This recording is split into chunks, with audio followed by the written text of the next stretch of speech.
No último episódio da série Conhecendo o Orçamento da UFCA, a Lei 8.666, ou 8666 para os íntimos, diz que as obras, serviços, inclusive de publicidade, compras, alienações, concessões, permissões e locações da administração pública, quando contratadas com terceiros, serão necessariamente precedidas de licitação. Tudo é ok, está tudo certinho, o processo está bem instruído. A gente demora em torno de 4 meses para finalizar uma licitação. Gastar dinheiro público não é fácil, diferente do doméstico, né? Você precisa seguir todo um regimento, toda uma legislação, né? E tem outro detalhe, a gente não gasta aleatoriamente os recursos que são repassados para a gente, não. A gente precisa considerar os objetivos do país e o nosso próprio planejamento estratégico. No caso da UFCA, traduzido pelo Plano de Desenvolvimento Institucional, o PDI. Nos próximos episódios, vamos tratar desse assunto com maior profundidade. ah, legal. A série Conhecendo o Orçamento da UFCA chega ao seu 4º episódio. E hoje vamos concluir a lista dos principais termos relativos ao orçamento público federal. Cada despesa da administração deve ser direcionada ao cumprimento dos objetivos de um programa, que é um conjunto de ações direcionadas ao enfrentamento de um problema. Lembra quando a gente falou sobre o Plano Plurianual e os seus programas e metas para os 4 anos de vigência dele? Não? Então procura o primeiro vídeo. Mas volta, tá?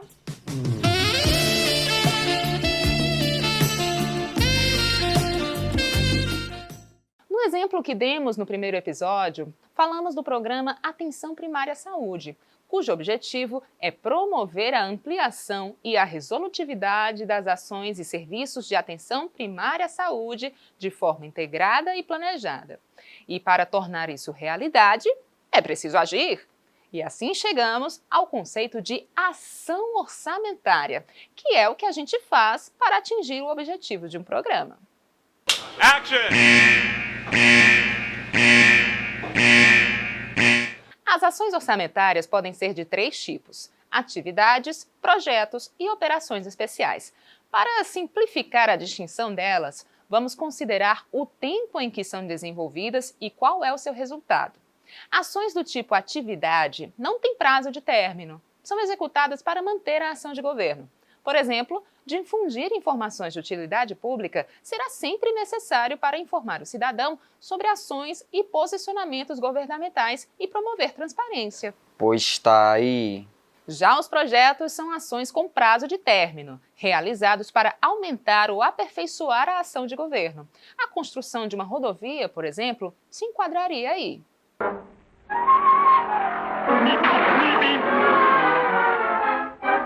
As operações especiais, por sua vez, podem até contribuir para a produção de bens ou serviços à sociedade, mas não retratam a atividade produtiva no âmbito federal. Um exemplo de operação especial seria o pagamento de aposentadorias e pensões ou o cumprimento de sentenças judiciais.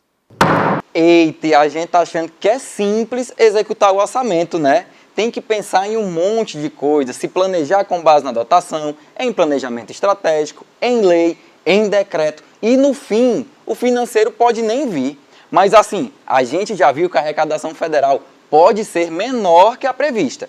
Se a arrecadação cai, o governo suspende o financeiro de todo mundo? Você fez umas perguntas boas, né? Um esforço, né?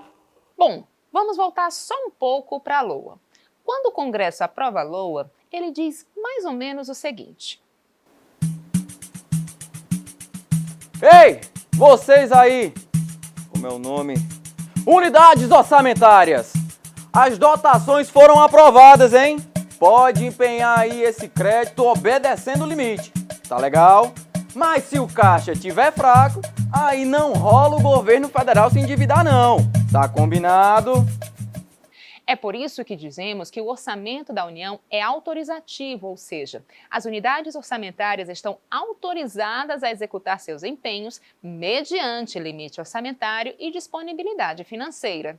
Se não houver essa disponibilidade, o governo pode realizar o chamado e famoso contingenciamento.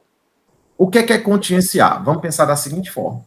Vamos supor que eu te disse que ia te dar R$ 500, mas eu estou esperando receber R$ 1.000 de alguém que está me devendo. Mas eu estou contando receber esses R$ 1.000, porque eu vou dar 500 para você, 500 para o seu irmão, certo?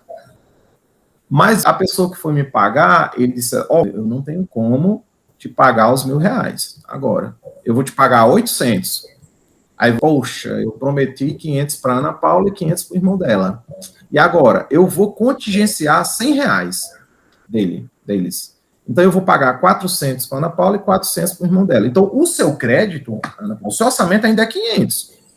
Mas agora, quando nós decidimos que era 500, eu só pude pagar 400, porque eu não consegui arrecadar, digamos assim, aquilo que eu tinha planejado. Entendi. Agora tem o seguinte, às vezes a gente tem um orçamento para gastar, mas na hora da compra em si, acontecem os milagres, que pode até sobrar dinheiro. No caso, a gente guarda aquele dinheiro. E no caso da administração pública? Diferente do orçamento doméstico, se sobrar, com o orçamento doméstico, quando sobra, você guarda, né? Bota na poupança, faz o investimento aí, coloca no tesouro direto, aí compra criptomoedas, né? Se você for mais arrojado. Mas no orçamento público, não é assim. Se você não gastou, você devolve. Tem que devolver. Tá certo. Já sei o que é dotação, ação orçamentária, contingenciamento financeiro, empenhar, tô sabido. Mas e aquela tal de emenda? Esqueci não, viu? Vamos lá! Sabe o projeto de LOA, o PLOA? Pois é. A presidência reserva uma parte da receita estimada nesse projeto para que os parlamentares do Congresso Nacional decidam qual será a sua destinação. Essa é uma forma de descentralizar a alocação de recursos públicos e dar eficiência a ela, considerando que deputados e senadores conhecem mais a realidade de seus estados e regiões do que a presidência. Então, os parlamentares podem emendar o orçamento. Emenda.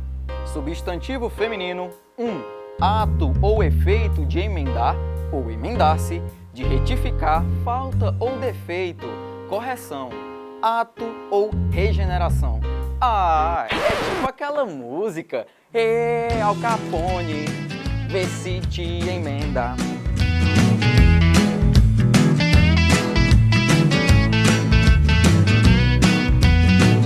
Pois é.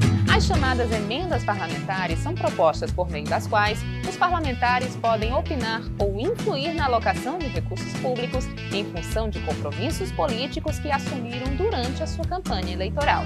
Tais emendas podem acrescentar, suprimir ou modificar determinados itens do projeto de lei orçamentária enviado pela presidência ao Congresso Nacional. É mesmo, é? Existem 4 tipos de emendas feitas ao orçamento. Vamos destacar aqui só 2. A emenda individual e a de bancada. As emendas individuais são de autoria de apenas um ou uma parlamentar. As de bancada são emendas coletivas, ou seja, de autoria de vários parlamentares das bancadas de determinado estado ou região. Por exemplo, existe a bancada cearense no Congresso, que reúne os deputados do Ceará, e também a de todo o Nordeste, que reúne os parlamentares dos 9 estados da região. Então se algum ente da administração pública tem poucos recursos previstos, um parlamentar ou um conjunto de parlamentares podem mandar mais recursos para esse ente, certo? Isso mesmo. Por isso é importante levar a sério as propostas de campanha também de deputados e senadores e acompanhar como eles têm atuado no Congresso Nacional.